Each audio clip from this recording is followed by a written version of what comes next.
Segundo Samuel,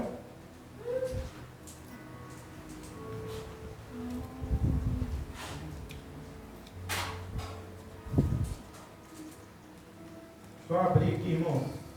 Está abrindo. Segundo Samuel, capítulo 21.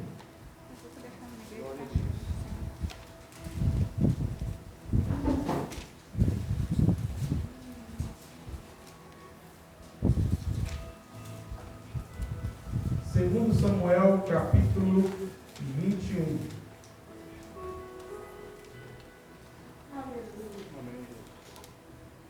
Todos acharam? Amém. Quem achou, diga glória a Deus. Glória a Deus. Quem não achou, diga espera um minuto, pastor, que eu vou achar. Estou na correria aqui, ó. Aleluias. Eu trago a Bíblia, papel, e vem com o sermão no iPhone. Se o iPhone der desvio, fica tranquilo que a gente continua na palavra. Amém, irmãos? Amém. Glória a Deus. Vocês estão tranquilos? Santo és o teu Amém. nome. O pessoal está bem com a cara de polícia do Glória exército a do Deus. Iraque. Santo és o teu nome. Dá um sorriso aí para Jesus, Santo é o irmãos. teu nome. Dá uma relaxada aí. Um dia foi tenso hoje. Santo é Deus forte. Dá uma relaxada aí, ajuda o pregador. Quando vocês estão tensos assim, o pregador fica tenso também. Em nome de Jesus. Dá aquela relaxada aí. Dá um sorriso. Não, de máscara dá para ver o sorriso. Só dá para ver a massa Glória sorrindo. a Deus. Aleluia. Amém. Glória a Deus. Santo será. Graças a Deus. Segundo Samuel, capítulo 21, versículo 15. Podemos ler? Amém. Amém. Acompanhe aí comigo.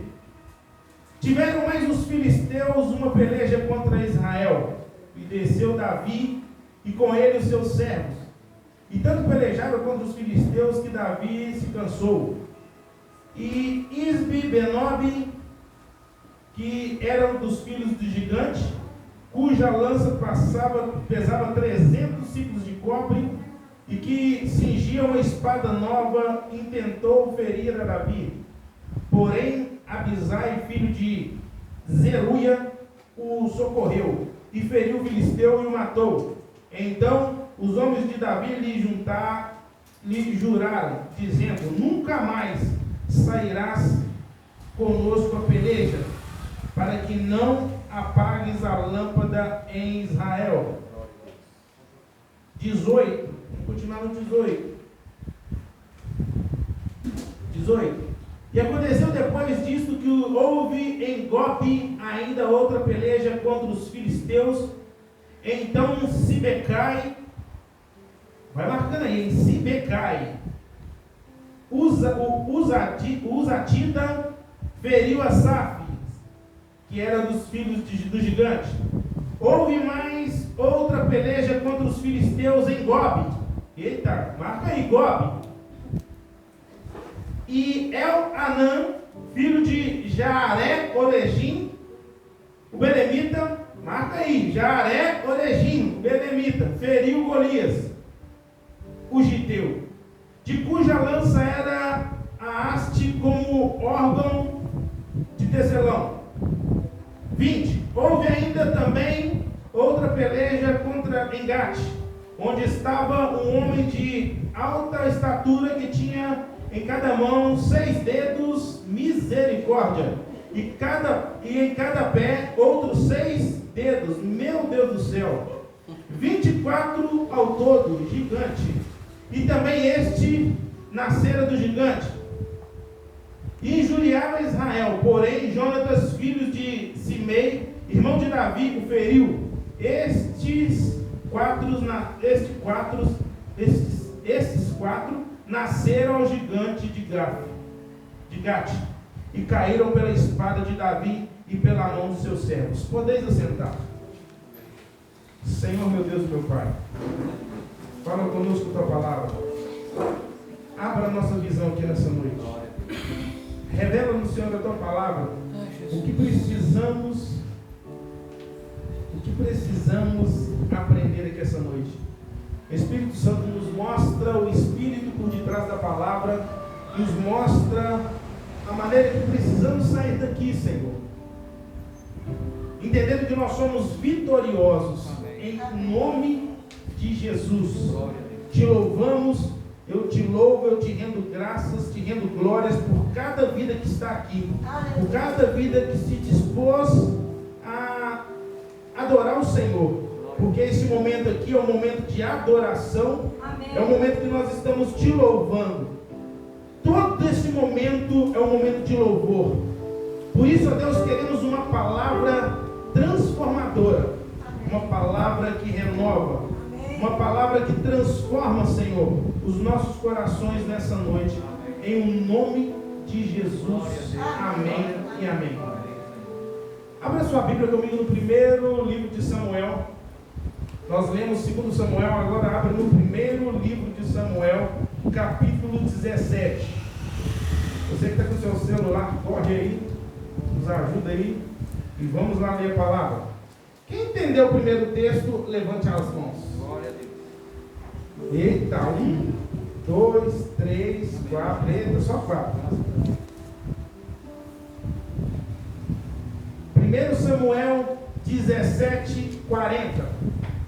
Hoje eu quero falar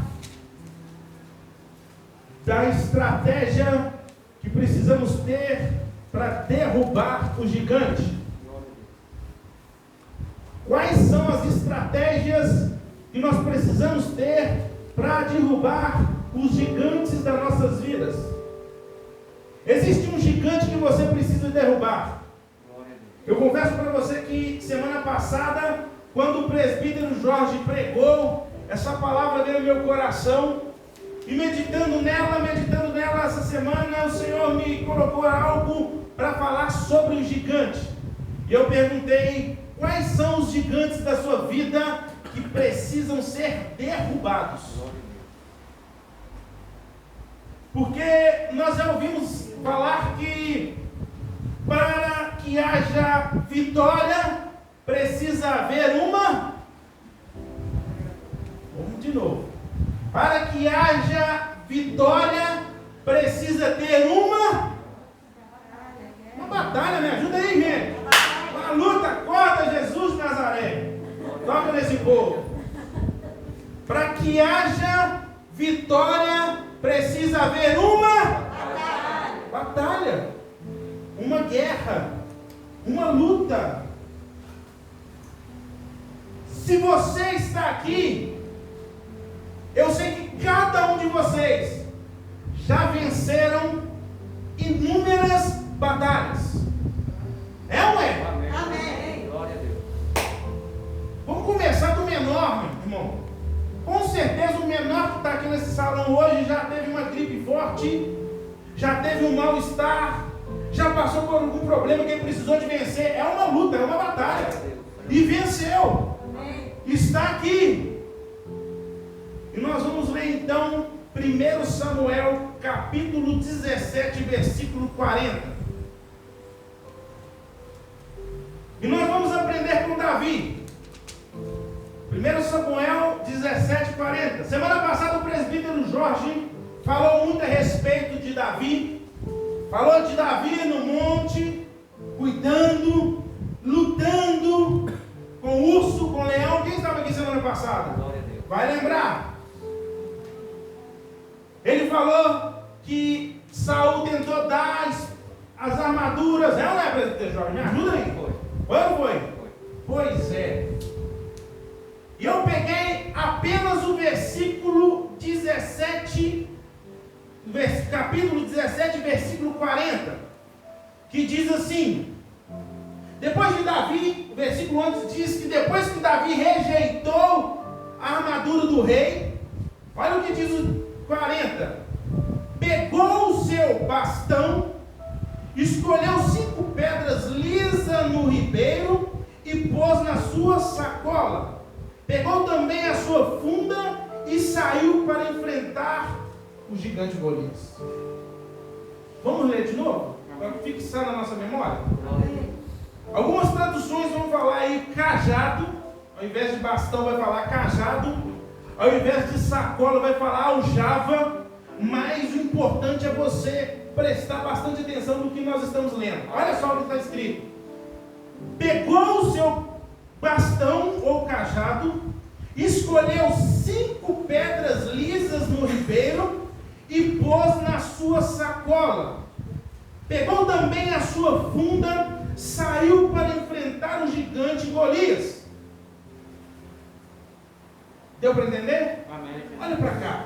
Glória a Deus. Em 1 Samuel 17, do 31 ao 40, a Bíblia vai dizer que o filho de Jessé não queria vestir a armadura.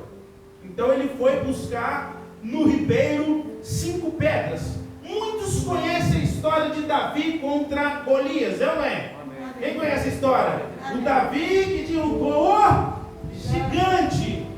Todos nós ouvimos, se não, você vai ouvir hoje pela primeira vez.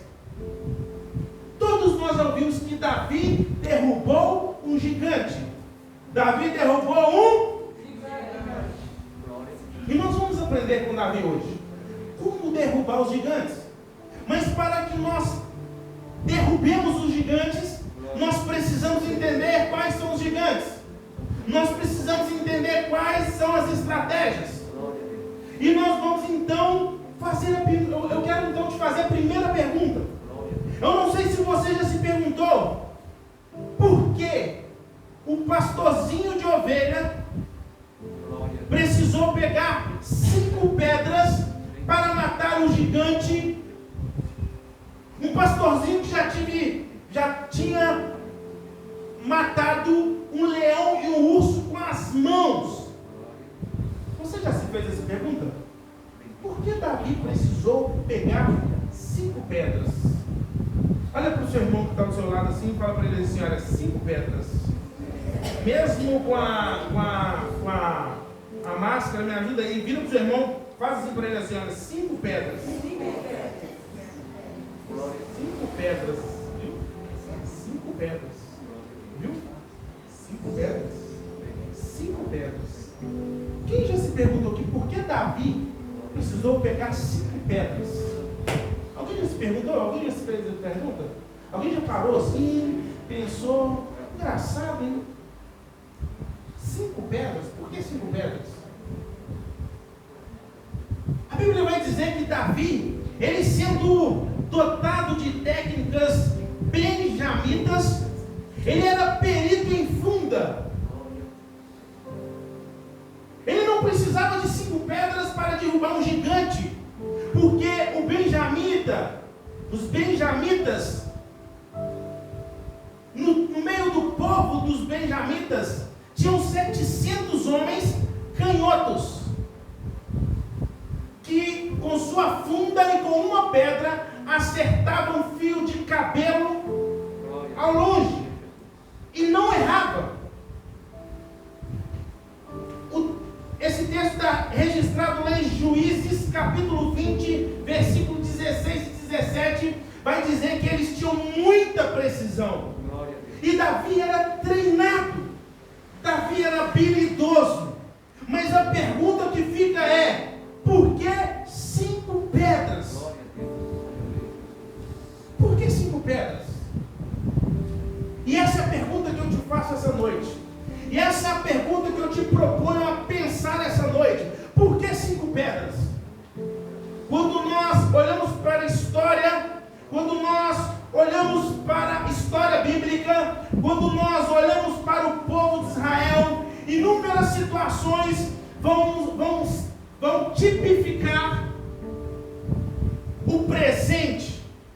Inúmeras histórias do passado vão tipificar a ação de Deus em relação ao povo. Quando nós olhamos para a história, nós vamos ver o plano perfeito de Deus agindo na história no meio do seu povo, do povo de Israel. Nós vamos ver o amor de Deus para com o povo, nós vamos ver a graça de Deus para com o povo, nós vamos ver o cuidado de Deus para com o povo, e nós vamos ver a salvação de Deus para com o povo. Amém. Aleluia. Se nós olharmos a Bíblia, o Egito tipifica o mundo. O mundo, o lugar onde nós nascemos, onde nós estávamos, tipifica o Egito. Quando nós olhamos o deserto, quando nós aceitamos a Cristo, nós passamos pelo deserto. O O deserto vai simbolizar um lugar de dificuldade. O deserto vai simbolizar um lugar de sofrimento. Tem muitos crentes que aceitam Jesus, vai para o deserto e não sai do deserto, fica lá. Porque tem gente que parece que gosta de sofrer. Não sei se é o seu caso. Mas tem a Canaã. A Canaã é a terra prometida. É interessante que um dia uma pessoa perguntou e falou assim: mas não entendi não, hein? Você pregou sobre terra de gigantes e falou que lá não era Canaã, terra que mana leite e mel. E é engraçado que eu entendi quando a pessoa me fez essa pergunta, porque ela entendeu a musiquinha que diz assim, olha: Canaã chegou. Quem lembra essa música? Canaã chegou, é uma terra abençoada. É que eu sei cantar lá, não, irmão. Já tem que terminar, né? Então a pessoa achou que já Canaã representava o céu. Mas Canaã era a terra prometida, mas para possuir Canaã, precisava de derrubar os gigantes que lá moravam. Porque nas imediações, dentro de Canaã, existiam 5 cidades, 5 povos, 5 civilizações. E lá em Gênesis, em Êxodo 33, 2, Deus disse para o povo assim: olha, eu vou enviar um anjo diante de ti e vou lançar fora os cananeus, os amorreus, os heteus, os perizeus e os jebuseus. Os heveus e os jebuseus. Ou seja, Deus disse que iria enviar um anjo diante do povo para salvar o povo desses povos que já tinha habitado na terra. E a pergunta que nós temos que fazer é: hoje, ouvindo que Davi, para ir diante o gigante, para derrubar o gigante, ele pegou quantas pedras? 5 pedras. Nós vamos entender o plano de salvação que Deus tem para o povo de Israel, que Deus operou no povo de Israel. Nós precisamos nos conectar na história e trazer a história para a nossa realidade hoje. Fique tranquilo, eu não vou te deixar lá 6.000 anos atrás, lá 3.000 anos, 4.000 anos atrás. Nós vamos vir para a realidade. Mas nós precisamos entender por que Davi, ele pegou 5 pedras. A primeira coisa que eu aprendo com Davi era que Davi era um homem extremamente estratégico. Ele tinha a estratégia correta. Davi, ele identificou os seus inimigos. E é interessante que quando nós lemos sobre Golias, quantos gigantes que Golias matou, irmãos? Que Davi matou, irmãos? Nós já mudou para 4? Já tem 5 aí, já tem ainda. Nós vimos que Davi, conhecemos a história. Davi pegou quantas pedras? Nós começamos a ler o texto à frente. Por isso que muitos não entenderam. Quando eu falei de fulano que matou Beltrano, que matou Ciclano, fica tranquilo, a Bíblia tem algumas coisas que é complicadas, não é? Ou você lê a Bíblia e entende tudo? Não, pastor, você vai nessa história aí, o Jebuseu que matou o Amorreu, que matou o Ferezeu, que matou o Perezeu, você está doido, hein? Isso é de comer ou de passar no cabelo? Nós começamos a ler uma história. E eu começo a entender com a vida de Davi que ele era extremamente estratégico, e começo a trazer para a nossa vida hoje. Nós precisamos entender a estratégia com a qual é a arma que nós estamos lutando. Nós precisamos entender quais são os inimigos que nós enfrentamos hoje. Naquela época, povos tomavam terras, entravam para dentro um do outro e tomavam as terras, saqueavam. Quem assistiu Coração Valente aqui? O filme, irmãos, filme? Ah não, tem muito crente que não gosta de filme, não. Esqueci, desculpa. Quem assistiu Coração Valente que comeu o Gibson, irmãos? Misericórdia. misericórdia. Vamos passar um filme aqui semana que vem. Você é doido? Só 2. Tinha um povo que entrava para dizer, eu vou ter que tomar um filme. Vamos se doar. Vamos tomar Sabará. Belo Horizonte quer possuir Sabará. Juntava aqui uns 800, ia todo mundo e matava o que tinha que matar, saqueava, tomava os despojos e a Sabará ia pertencer a Belo Horizonte. Deu para entender como é que funcionava a situação? Deu para entender? A Bíblia vai dizer que quando um homem desafiou o povo de Israel, a Bíblia inclusive dá a força, a altura, suas dimensões. A Bíblia vai dizer que só a sua couraça de proteção pesava 60 quilos.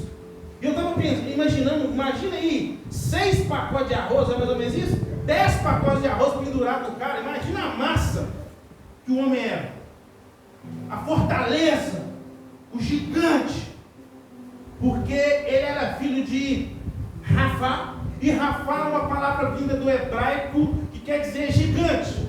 Quando nós lemos o texto lá, nós falamos Rafá, talvez você não percebeu, mas o que eu aprendo é que Davi, ele pegou 5 pedras, não foi apenas para Golias, mas foi também para mais 4 irmãos que Golias tinha.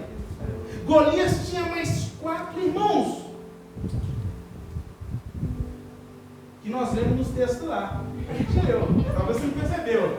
O nome de um era Isbi, Benob, Saf, Lami e um monstro que tinha 24 dedos. Mais 4 irmãos. E Golias. Por isso que Davi, quando ele pegou no ribeiro 5 pedrinhas, estrategicamente, Davi pensou assim: eu vou pegar 5, porque se vier os 5, vai morrer os 5. Glória a Deus ou não glória a Deus? Davi era um homem de estratégia. E todas essas referências nós vamos ler em 1 Samuel 17, 23, 2 Samuel 21. Se você quiser anotar, eu sei que você não trouxe caneta, você nunca anota, mas posso citar todos para vocês e vocês vão ver o nome de cada um desses fariseus, desses gigantes, irmãos de Davi. Inclusive a história, irmãos de Golias, inclusive a história que eu acabei de ler para vocês, que nós começamos a ler essa noite, está em 2 Samuel, depois que Davi já tinha derrubado Golias lá atrás. E a Bíblia então continua mostrando que Golias não foi somente o único gigante que Davi derrubou. E o que eu aprendo? Eu aprendo que na nossa vida, que na minha vida e na sua vida, não é simplesmente um gigante, são vários gigantes que nós devemos derrubar. É vários gigantes que você precisa derrubar. Mas talvez você foi ensinado que é um gigante só. Talvez você foi ensinado que você não tem que derrubar nem o primeiro gigante. Não, pastor, eu tenho medo. Não, esse negócio de gigante não é comigo não. Mas nós temos alguns gigantes para derrubar. Quando eu falei das cidades, a cidade de Cananeia, a cidade dos cananeus, dos amorreus, dos perezeus, eu acredito que Davi, ali aquelas pedras representam 5 cidades. 5 cidades. E nós precisamos identificar hoje pelo menos 5 situações, 5 gigantes que nós precisamos derrubar na nossa vida. O primeiro gigante que nós precisamos derrubar representa os cananeus. E os cananeus representavam a intriga, o escândalo, o fuxico e a fofoca. É o primeiro gigante que nós precisamos derrubar na nossa vida hoje. Intriga, escândalo, fuxico e fofoca. Precisamos derrubar os cananeus nas nossas vidas. Enquanto nós não aprendermos a derrubar esse gigante, nós não vamos avançar para o próximo gigante. Porque tem pessoas que acham que o problema é só quem está fora da igreja. Fulano não está na igreja, não vale nada. O problema é quando nós estamos na igreja, na presença de Deus, e somos fofoqueiros. Falamos mal da vida dos outros. Nós somos intriguentos. Existem aquelas pessoas que gostam de fazer intriga. Não sei se você conhece alguém assim.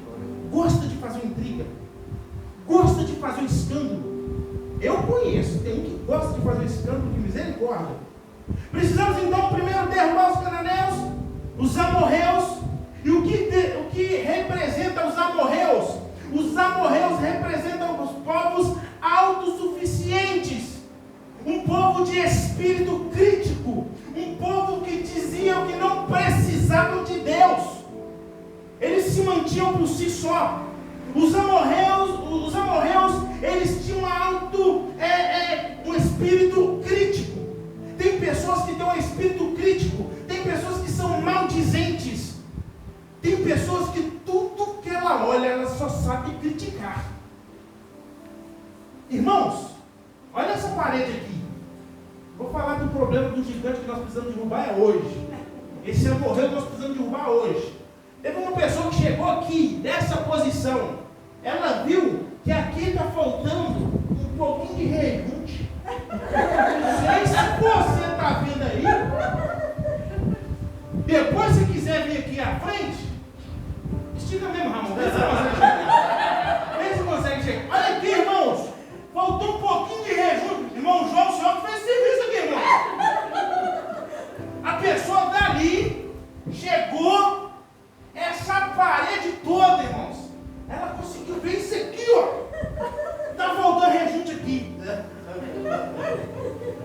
É o gigante, é o amorreu que precisa ser derrubado. Eu não sei se você tem um amorreu dentro de você, um espírito de autossuficiência, um orgulho, um espírito que te leva a você a criticar tudo, criticar todos. Não sei se você conhece uma pessoa assim, mas nós precisamos derrubar esse gigante hoje. Amém. Nós precisamos derrubar o terceiro gigante, os heteus. Quais eram os heteus? O povo que representava o medo e a amargura. O povo que representava o medo. E quando eu falo, irmãos, de cananeus, intriga, escândalo, fuxico, fofoca, amorreus, autossuficiência, espírito crítico, heteus, medo e amargura, eu não estou falando só do que você talvez produza em sua vida, mas eu estou falando de demônios que trabalham na vida das pessoas.